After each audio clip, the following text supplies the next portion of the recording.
Coming up next, one of the most notoriously misheard lyrics in rock history. A line that was supposed to be referring to a hot rod has instead confused generations of listeners because it sounds like a reference to a feminine hygiene product. No joke. Actually, it's the garbled delivery of a cover version of the song that's to blame. The funny thing is, while the song originally failed to chart, its feminine health counterpart went all the way to number one. Shaking his head in disbelief, the legendary songwriter quipped that the public had spoken. Get the story, very interesting, behind this song and what the lyrics actually say. It's coming up next on Professor of Rock. Hey, music junkies, Professor of Rock, always here to celebrate the greatest artists and the greatest songs of all time. You know, if you've ever figured out years later that you were singing lyrics to a classic song incorrectly, you're gonna dig this channel. Make sure to subscribe below right now. Click the big red button. Get the real stories and the rich history of your favorite jams.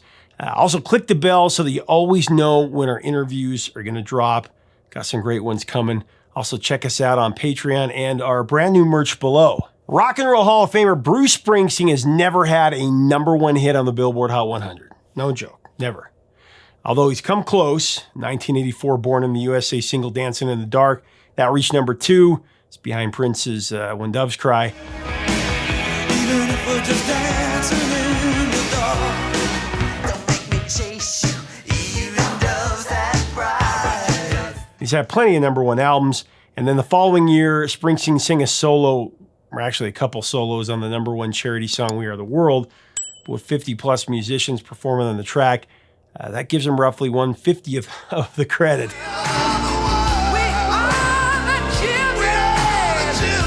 Technically, there's one more Springsteen song that should be part of this near-miss conversation. It's actually a song that he wrote, and it went to number one on the Hot 100, only the chart-topping version was sung by someone else.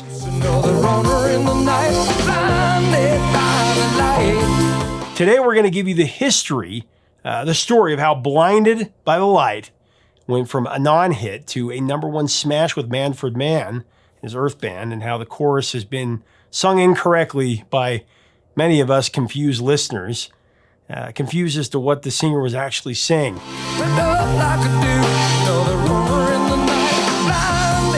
So when Columbia Records president Clive Davis heard Bruce Springteen, he heard a folk singer reminiscent of an early Bob Dylan and contemporary artists like Jackson Browne and James Taylor. However, Bruce Springsteen was not interested in really taking up Dylan's mantle, though he was a huge influence.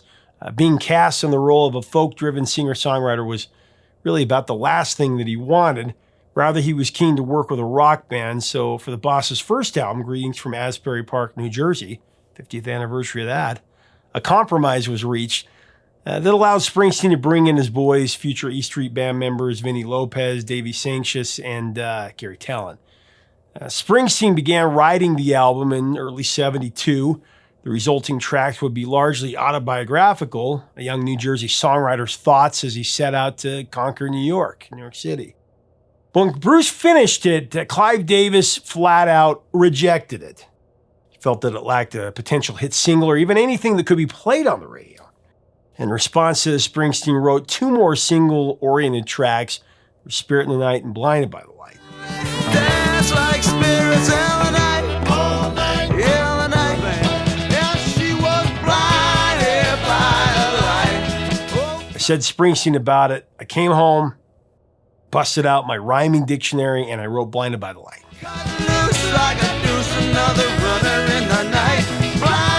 Both songs were recorded on September 11th, 1972, but since many of his bandmates had already left town after the completion of the album, Springsteen actually played most of the instruments himself. Columbia accepted the revised album with Clive Davis, personally pleased with Springsteen's response. Never got tight, but she'll make it. All right. Now, Blinded by the Light, that was largely inspired by the melody of the demo track is called Henry Boy. Springsteen had recorded this earlier in June of '72. Toys this morning, Henry rode your Ford right into dust. Bruce called it a young musician's tale, kind of a litany of adventures that was rather on the autobiographical side. Explaining the title of the song, he said that he wanted to get blinded by the light. He wanted to do things that he hadn't done and, see things that he hadn't seen. Now, the verses also draw from the songwriter's experience. For example, the phrase madman drummers, that refers to Vinny Lopez, the E Street Band drummer at that time, who was known as Madman. Madman drummers, bombers, and Indians in the Summer, that alludes to the songwriter's favorite baseball team, and when he lived in Freehold, New Jersey. Indians in the summer with a teenage diplomat. And Teenage Diplomat, that's a reference to himself with a boulder on my shoulder. That was a symbol of oppression. Springsteen was 23 when he recorded Blinded by the Light, but he sang it with a muddled old man mutter. With a boulder on my shoulder, feeling kind of older. And the lyrics are sort of a set of Dylan-esque impressionistic ramblings. Nothing like the straightforward storyteller style that he would adopt for most of his career from that point forward. Unfortunately for Bruce Springsteen, his original version of Blinded by the Light failed to chart at all. And Greetings from Asbury Park, New Jersey was a modest success, really. It sold only 25,000 copies in the first year of its release. I mean, it's done more than that, much more than that since. But listening to the album and Blinded by the Light now, maybe it's not a surprise that it struggled. I mean, 1973 was the height of the Carpenters era, and Blinded by the Light didn't really fit the mold. Trip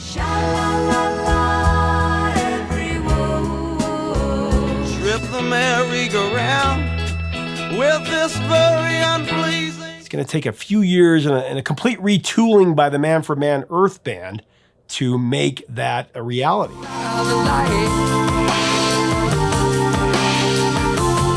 The original lead singer of Manfred Mann, Paul Jones, actually had a strong influence on Springsteen's style.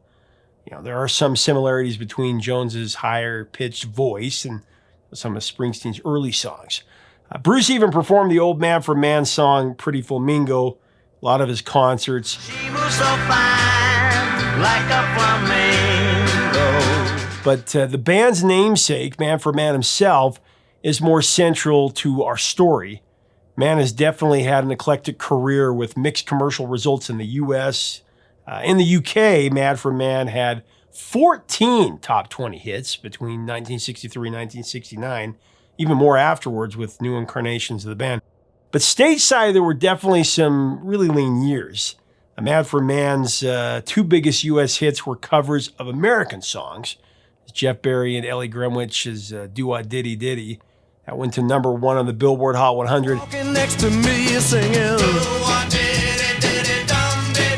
And there was Bob Dylan's The Mighty Quinn, Quinn the Eskimo. That reached number 10. Like the mighty Quinn. But by 1969, Mann lost interest in pop music and formed a jazz rock group called Emanon, or No Name, spelled backwards.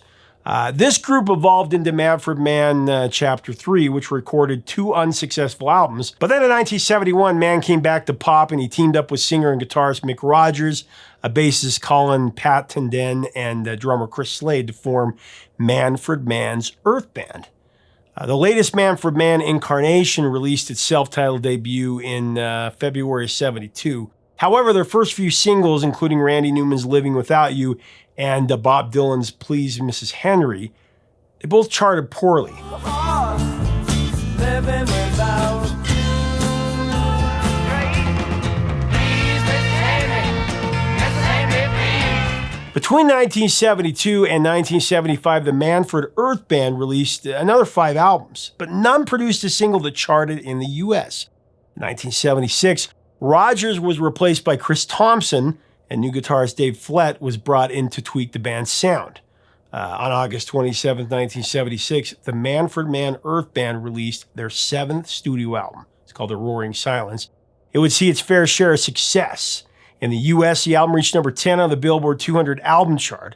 And around the world, it went to number 17 in Sweden. It went to number 11 in the Netherlands, number 10 in the UK and Austria. Went to number 8 in Australia and number 6 in Norway and Canada. No doubt the biggest reason for the record's success was the Earth Band's cover of Bruce Springsteen's Blinded by the Light.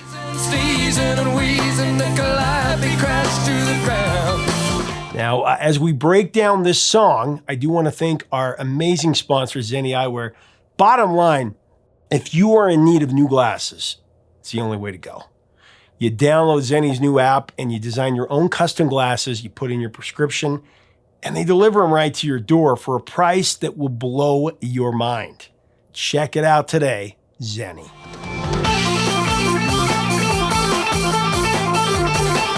Now, about this time, Bruce Springsteen fever had started, and the song became a monster hit for Manfred and Company. It went to number 1 on the Billboard Hot 100. To be honest, though, Manfred Mann doesn't seem to have much of an idea what Springsteen's lyrics might mean. But he at least knows they sound cool, and he sings them with real flair. He hit all the big moments, that he ought to hit, in a really effective reworking of the song. Revved up like a deuce, another runner in the net. Now, Bruce Springsteen is definitely one of rock and roll's premier crafters of road trip bangers. But Blinded by the Light, you have to give credit to Manfred Mann's reworking that turned it into a banger himself after he got his hands on it.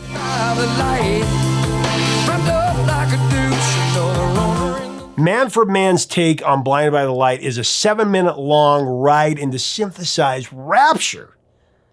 It's amazing. But according to Mann, the original version, which didn't get onto the album, was really long. It was really elaborate, quite different from the end result. He spent ages fiddling with this song.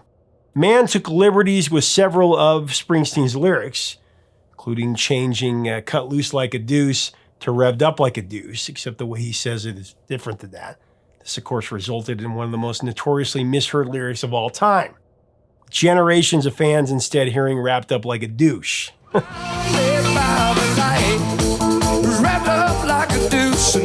Springsteen's original lyric alluded to a 2-seater hot rod, and Mann's rewrite was supposed to refer to the same thing. You could even argue the new lyrics made it even more clearly about a car. That is, if you could understand them correctly. And that's where the problem lies, with the delivery. There's no denying that the line really does sound like Wrapped Up Like a Douche. The line would stir up its fair share of controversy, of course. Said Mann about it. Suddenly I had the American record label on the phone saying, "We can't get radio stations in the Southern Bible Belt to play this record because everyone thinks you're singing about a vaginal douche." Sorry, that's just a real quote.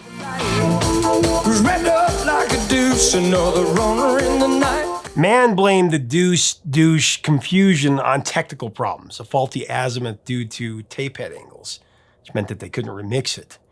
But then the rest of the track, when the band tried to do it, sounded horrible. So they left it, and they just said, if it's not a hit, it's not. Now, Mann said, the funny thing is that afterwards, people came up to me and said, "You know why that record was such a hit, don't you? Because everybody was trying to figure out if it was deuce or douche." For his part, Bruce Springsteen would joke that Blinded by the Light did not become popular until it was rewritten to be about a feminine hygiene product. He said, "Deuce was like a little deuce coupe, as in a 2-seater hot rod."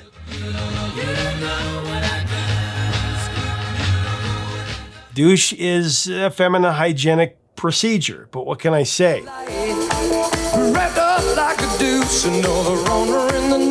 Another fun piece of trivia is that the piano noodling near the end of the bridge is a snippet of Chopsticks. You know, that one rite of passage piece for every piano student. Everybody knows it.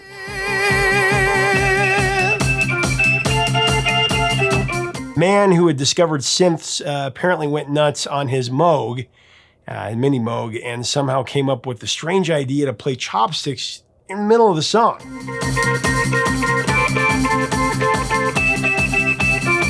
As Mann remembered it, when we finally finished the album track, I thought it had a great vibe, but the next question was how to get that into a single. The real problem was how to get from the chorus to the verse really smoothly. The way we did it on the album, it just wouldn't work. I just couldn't figure out a way to do it. And then Chris Slade said, play Chopsticks over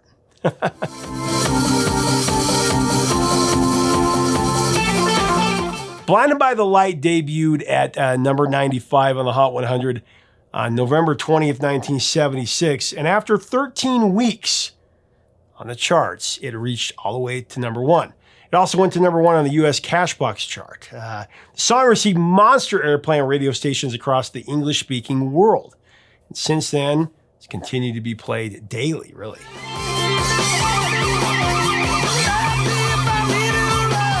It also had a lot of success internationally. It went to number 19 in the Netherlands, number 11 in Australia, number 8 in New Zealand, number 6 in the UK, and it went all the way to number 1 in Canada. As for pop culture, various versions of Blinded by the Light have appeared in several movies and TV shows throughout the years, including Blow. Cocaine exploded upon the American culture like an atomic bomb. Running with Scissors, Mystery Science Theater 3000, Friendship, The Hooker, With a Heart of Gold, and Super Troopers 2. I could make a joke about the hookers thing, but I'm not going to. Revved up like a douche, another runner in the night. In the U.S., Manfred Mann's Earth Band would never make another top 10 appearance after Blinded by the Light, though. But they stayed together. They kept at it. Their next biggest hit was actually in the 80s. It was 1984's Runner. That peaked at number 22. And you will run your time. By 1987, though, the band's revolving lineup consisted solely of Manfred Mann, Mick Rogers, and drummer Johnny Lingwood. Shortly afterwards, Earth Band went on hiatus in 1991. After that, another new lineup was put into place, and the band resumed recording and covering a multitude of tracks. Since then, Manfred Mann has also released a handful of solo projects. Out of Manfred Mann's longevity in many projects, Blinded by the Light was his biggest success. But actually, it wasn't the only Springsteen song that he would cover. In fact, Blinded by the Light wasn't even the first.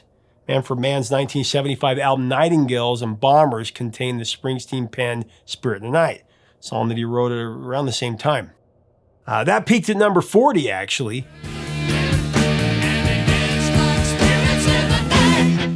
Honestly, looking back, it seems like the boss was just in the habit of giving away his hits.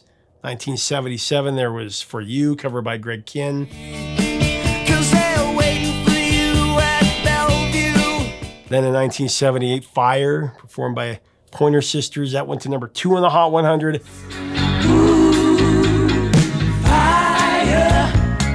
There was the number 33 ranking Light of Day, covered by the fictitious Barbusters, or really Joan Jett and Michael J. Fox.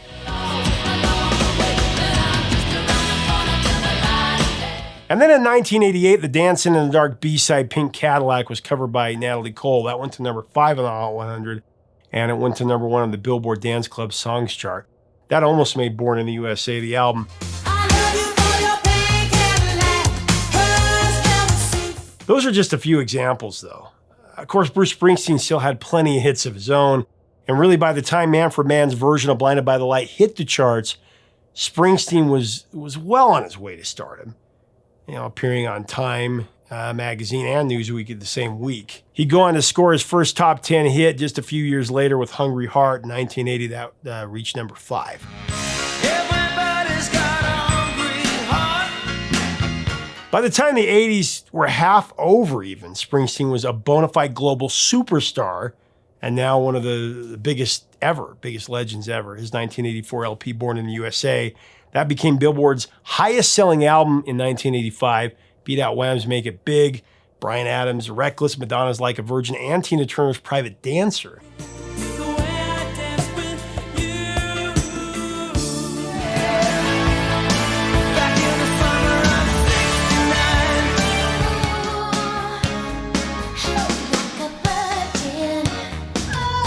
of '69. What's love got to do with it? Born in the USA would ultimately launch 7 top 10 singles. 7 top 10 singles in the Billboard Hot 100. That put it in a 3-way tie for the album with the most top 10 singles in the rock era.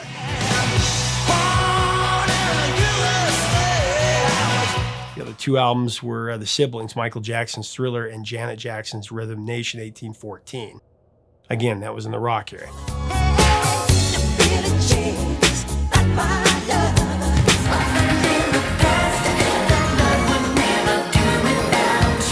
Thing about the boss is that he could write a hit song on a dime if and whenever he wanted to. And isn't it interesting that he's released almost 80 singles over a 50-plus year career? He's never had a number one single, but his first single was a number one hit for someone else. He walked up blinded by the light. Blinded by the light.